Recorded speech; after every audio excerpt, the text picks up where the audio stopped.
জামাত শিবিরের নেতাকর্মীরা তারা ফাও আম পাওয়ার চেষ্টা করতেছে। এইভাবে আপনারা আম খেতে চাবেন কেন? আপনারা কি গরিব? ওই বিসমিল্লাহ আলহামদুলিল্লাহ সুবহানাল্লাহ বইলা আম বিক্রি করা, ভাই এগুলো আমরা করতে পারি না ভাই, এটা আমাদের পক্ষে করা সম্ভব না। জাকাত হিসেবে আম চান, বাংলাদেশে খুব সীমিত সংখ্যক মানুষ জামাত শিবিরের সমর্থক। ছবিতে একটু সুন্দর আমটাই আমরা দিয়ে পোস্ট করি মানুষকে আকৃষ্ট করার জন্য।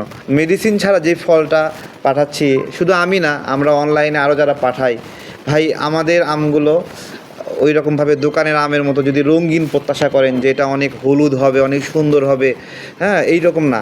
আমরা ছবিতে যেটা দেখাচ্ছি সত্য কথা স্বীকার করতে সমস্যা নাই। ছবিতে একটু সুন্দর আমটাই আমরা দিয়ে পোস্ট করি মানুষকে আকৃষ্ট করার জন্য, এটা দিয়ে পোস্ট করি। তারপরে ওই আমটাই যখন আবার পাঠাচ্ছি তখন যাইতে যাইতে 3 দিনে বক্সের মধ্যে গড়াগড়ি খাই, ইচ্ছা মতো কুরিয়ার সার্ভিসের লোকেরা ছুঁড়ে ফেলে দেয়। এরকম বিভিন্ন কারণে এই আমের রঙটা আগের মতো থাকে না, ফলে গ্রাহক যেটা পাচ্ছে এবং আমরা যেটা দেখা যায় একটা পার্থক্য হয়।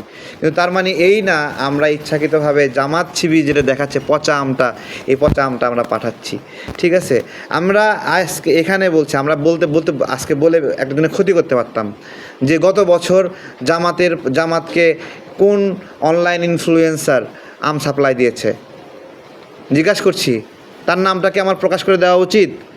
সেটা প্রকাশ করলে কি হবে, জামাতের লোক ছাড়া তার কাছে আর কেউ ফল কিনবে না, তাই না? অনেকে জানেন যে কে এই ফলটা কোন দিয়েছে, তাদেরই কর্মী, কিন্তু বেশ ধরে আছে যে সে হলো সাধারণ নিরপেক্ষ একজন মানুষ, সবার কাছে ফল বিক্রি করছে। হ্যাঁ ভাই, ব্যবসায় রাজনীতি যে যেটাই করুক সেটা স্বাধীনভাবে করা উচিত, তার রাজনৈতিক পরিচয়টা মুখ্য হওয়া উচিত না।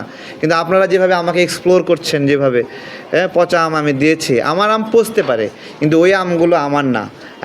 আমি এটা আমার জায়গা থেকে স্বীকার করছি যে আমার ফল পচতে পারে। আমি প্লাস্টিক পণ্য পাঠাই না, আমি শুকনা খাবার পাঠাই না, এটা একটা পচনশীল জিনিস পাঠাই। 4 দিনের মাথায় 5 দিন আম গ্রহণ না করলে এটার 12টা বেজে যায়। তো এটাই আর কি, আপনাদের ডাকছিলাম এইটুকুই বলার জন্য যে তারা সবচেয়ে বেশি খারাপটা কাজ করছে, গালিগালাজ করছে, তারা প্রচুর গালিগালাজ করছে এবং একবারে 14 গোষ্ঠী উদ্ধার করছে। আমি জানি না কেন গালিগালাজ করতেছে, আমার কাস্টমার না কিছু না, গালিগালাজ। এবং আরও যেটা করছে, জামাত শিবিরের নেতাকর্মীরা তারা ফাও আম পাওয়ার চেষ্টা করতেছে, ভুয়া বিকাশ কার্ড তৈরি করে আমাকে পাঠাচ্ছে যে টাকা পাঠিয়েছি আম পাঠান, এরকম করে কয়েকজনকে পাঠিয়েছিও। এই যে টাকা পে না করেই আম পাওয়ার ইচ্ছা, এইভাবে আপনারা আম খেতে চাবেন কেন? আপনারা কি গরিব? বলেন, আপনার যে আম খাওয়ার সমর্থন না থাকে আপনার দলকে বলেন, দল তো নিয়মিত জাকাতের টাকা দেয়, তাহলে সেখান থেকে বলেন। অথবা জাকাত হিসেবে আম চান তাদের কাছ থেকে। আমার কাছ থেকে ভুয়া অর্ডার করে আপনারা আম চাচ্ছেন কিসের জন্য?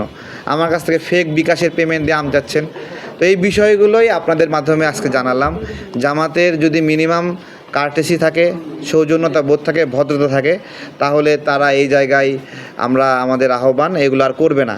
কারণ আমরা খুবই, দেখেন, সাধারণ মানুষ চেনে না, আমরা কিন্তু এক্সপ্লোর করে দিতে পারি যে জামাত শিবিরের কারা। বাংলাদেশে খুব সীমিত সংখ্যক মানুষ জামাত শিবিরের সমর্থক, খুব সীমিত সংখ্যক মানুষ। এবং ওই সেলাররা যদি জেনে যায় ওই বিসমিল্লাহ আলহামদুলিল্লাহ সুবহানাল্লাহ বইলা আম বিক্রি করা, ভাই এগুলো আমরা করতে পারি না ভাই, এটা আমাদের পক্ষে করা সম্ভব না। ঠিক আছে, গাছ থেকে একটা পাকা পাড়া আম, ওই আম জীবনেও মিষ্টি হয় না। ওইটা কামড় দিয়ে যেভাবে মাটিতে ফিদা হয়ে গড়াগড়ি খায় যে এটা সবচেয়ে সেরা আম, এটা সম্ভব না। গাছ পাকা আম কোনো দিনই মিষ্টি হয় না। একটা আম গাছ থেকে পাড়ার পরে এটা রস শুকানোর পরে ধীরে ধীরে এটার মধ্যে এটা টক যে উপাদানগুলো আছে এগুলো মিষ্টিতে কনভার্ট হয়ে যায়।